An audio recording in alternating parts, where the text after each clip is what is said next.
गंगा जी, आगामी विधानसभा चुनाव में ऐसा प्रतीत हो रहा है। देखिए, इस पर तो बात अभी चल रही है।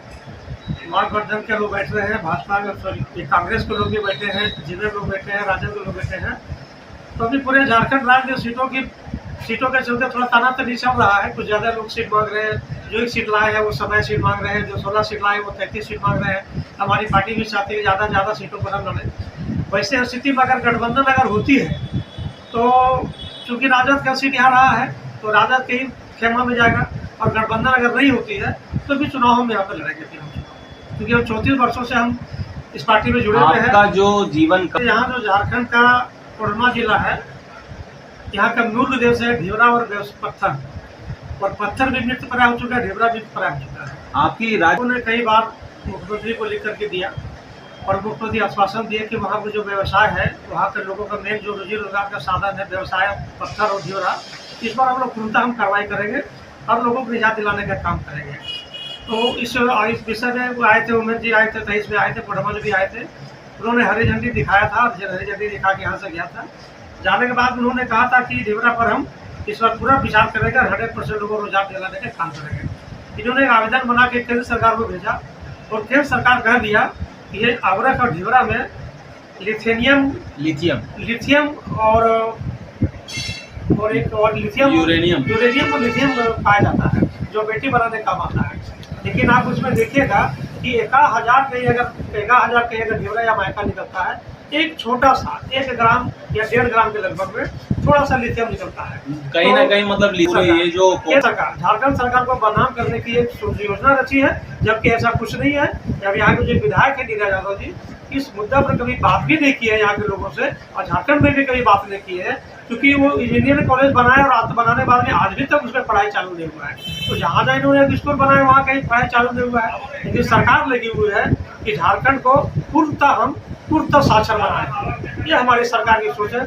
और यहाँ का जनता का जो मेन है शिक्षा, स्वास्थ्य, प्रशासन, शासन, रोड, बिजली, पानी जो समस्या है, ये तो मूलतः समस्या यहाँ की है। और प्रयास हमारी सरकार कर रही है कि साहिबगंज से पानी ला करके पूरे झारखंड को हम दें, ताकि यहाँ के लोग भी 3 फसल पैदा कर सकें और सुचारू रूप से कृषि राज्य झारखंड बने और लोगों को सुविधा हो, कृषि से उपजाऊ करें और अपना भरण पोषण कर सकें। सरकार ये लगी हुई है उसमें काम करने के लिए। कोडरमा भी नहीं, नीरज यादव आने के बाद में वो तो 2 बार विधायक रही है, लेकिन कुछ खास जो है वो नहीं कर पाई है। और इस कोरोना काल में भी आप लोगों ने देखा होगा कि नीरज यादव जी को और अन्नपूर्णा जी को आप देखे होंगे कि पूर्णतः ये 2 साल अपने घर में दुबक के बैठे रहे, कभी जनता के बीच में गए नहीं।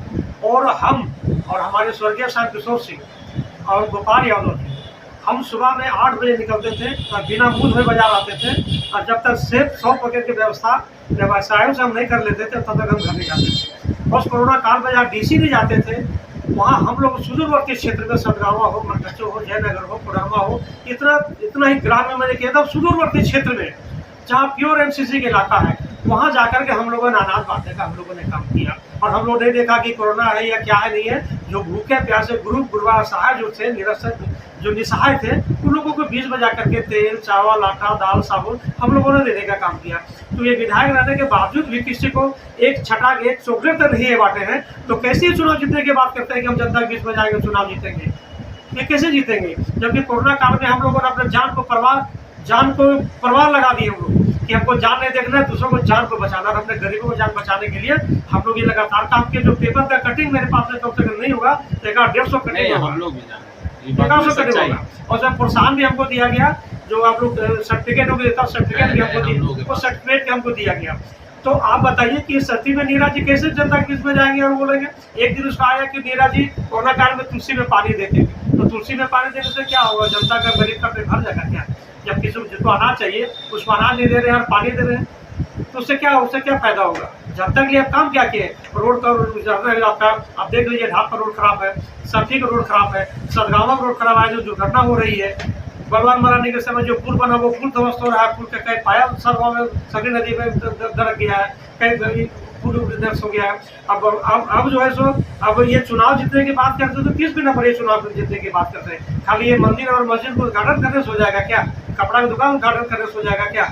इतना उनके बगल में सदगावा इनका दूरदर्शी क्षेत्र हम लोग का है, मानते हैं। अभी आपने देखा होगा कि एक व्यक्ति के द्वारा एक महिला के नाम पर 12 ऑपरेशन करके 12 लाख रुपया खा गया। तो कहाँ नीरा जी उसमें पहल की है? उसको नीरा जी का पहल करना चाहिए था। विधानसभा चल रही, विधानसभा उठाना चाहिए था, क्योंकि सत्ता पक्ष तो सरकार में शामिल ही है, लेकिन सरकार को चलाता है विपक्ष।